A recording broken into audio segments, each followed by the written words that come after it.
Tonight on Huckabee, another Obamacare delay with enrollment pushed back until after the midterm elections of 2014. It is a cynical political ploy by the administration to hide the additional sticker shock. People are going to see right through this. But do Republicans have a better plan? Congressman Michelle Bachmann joins the governor tonight. And insurers can extend current plans that would otherwise be canceled into 2014. But some states like New York say think again. Now, many Americans are left confused and without coverage. Plus, will your insurance get canceled? Will your premiums go up? Are you a man who's forced to get maternity coverage? The governor takes your questions and comments on Obamacare.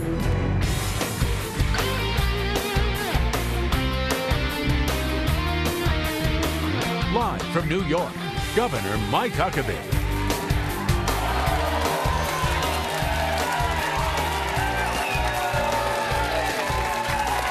What a great, lively audience we've got here in New York. And welcome to Huckabee from the Fox News studios in New York City. This past week has seen Washington, D.C. at its most disgraceful, disgusting, and dysfunctional worst.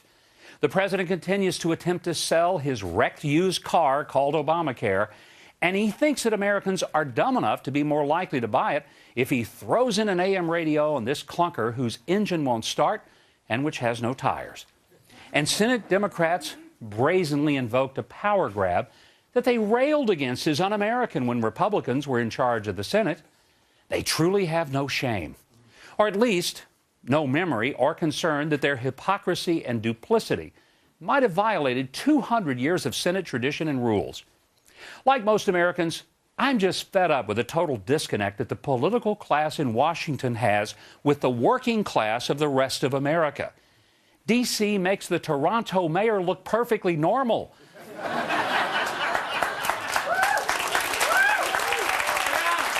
Contrast that with what I saw while serving as one of the MCs Friday night in Nashville at the tribute to George Jones, where rabid fans of the Possum filled every seat in Bridgestone Arena, and they paid tribute to the country music legend for his ultimate no-show concert.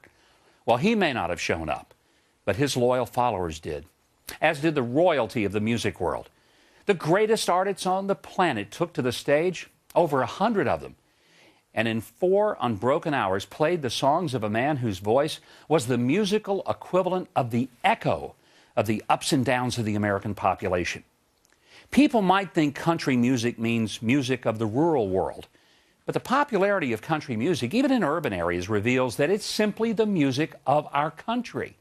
It's the authentic storytelling of our lives, the good, the bad, and the broken. But country is the music of real people who face the tough moments of life, fight with all they have, and still survive. Backstage at the event was kind of like a family reunion of country stars and songwriters, producers, and musicians. And as I listened to the music and saw the camaraderie of those who made the music and observed the approval of those who had made sacrifices to pay for the tickets to be in the seats, it occurred to me that fixing Washington probably isn't going to happen. They don't want it fixed. They live apart from us, exempting themselves from the rules that crush the rest of us. Their economy never stutters or sputters because they just print more money for themselves and choke it out of us. So I've decided the solution isn't to reform Washington, it's to abandon it. Tell the entire government they're fired, and let's move the new government of the people, by the people, and for the people to where the people gather to act like responsible adults.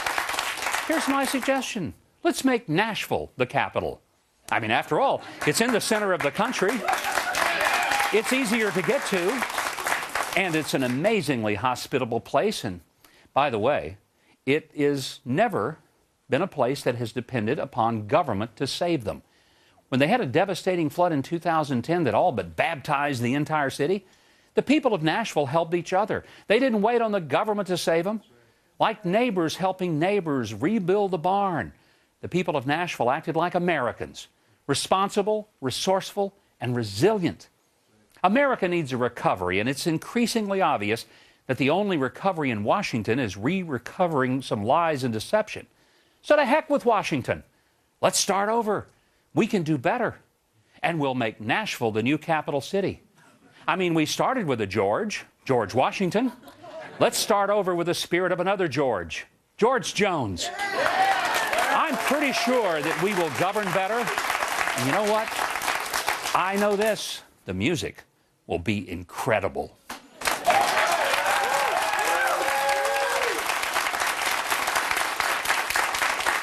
This Thursday, families across the country are going to gather around the table for Thanksgiving dinner. They're going to eat delicious food and share some laughs and give thanks. Oh, and according to President Obama, they're going to talk about signing up for Obamacare. Here's what the president tweeted this week. When your loved ones get together this holiday season, remember to talk to them about health insurance. Hashtag get talking. Oh, the tweet included a link to this helpful video about having the talk. Hi, Mom. Hi, sweetie. You almost here? Yeah, I'll be there in a few. Good, because we have something really important to talk to you about. So, what did you want to talk to me about? We know you don't have health insurance. We love you no matter what, but it's time to get covered. That's it? Health insurance? It's important. I know, and I'll do it. I just thought, never mind.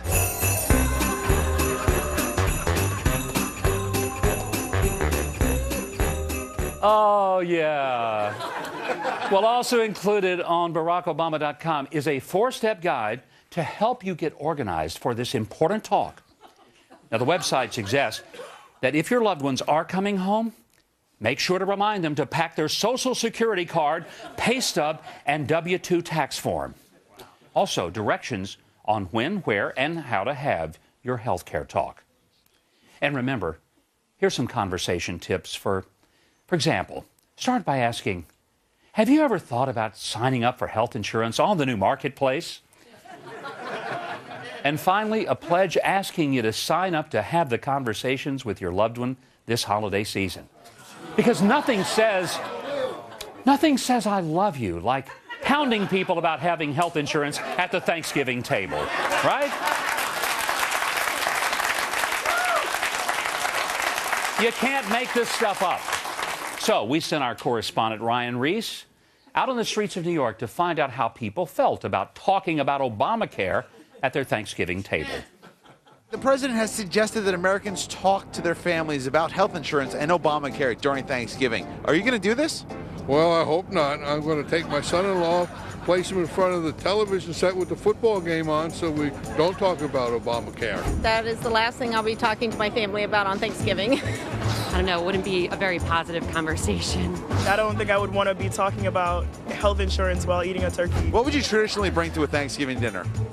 Cranberries, mashed potatoes, turkey, stuffing. Obama has suggested bringing your W-2s, your Social Security number. Maybe right after the prayer, everyone could break out last year's tax return, and we could really get down to business. Given the current situation with the website not working, if Obama had built the Mayflower, where do you think it would have ended up?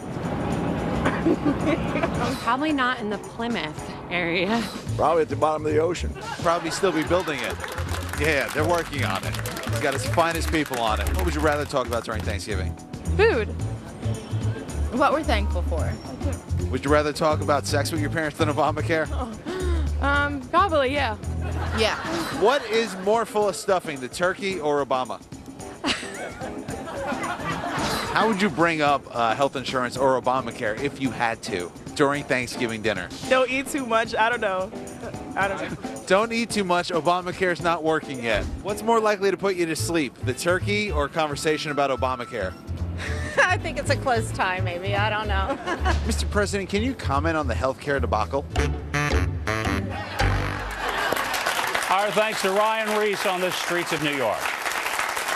Well, is Obamacare something that you're thankful for, or is it just another dry, dead turkey on your table? So what are your questions and concerns about Obamacare? You can send them to me by way of Facebook or Twitter, and I'm going to get to as many of them as I can later on in the show tonight. Now, let me assure you, we are not going to be signing up for Obamacare at our family Thanksgiving. But we will be thankful for the 2 new additions to the roster of grandkids, little Caroline and Huck, coming in this year. They're joining Chandler and Scarlett And this week, my best-selling book for parents and grandparents, Dear Chandler, Dear Scarlett, is out in paperback. I hope that you'll leave your kids the best gift you could give them, your values, your story, and your heritage. And Dear Chandler, Dear Scarlett can be a template for you to think about your stories.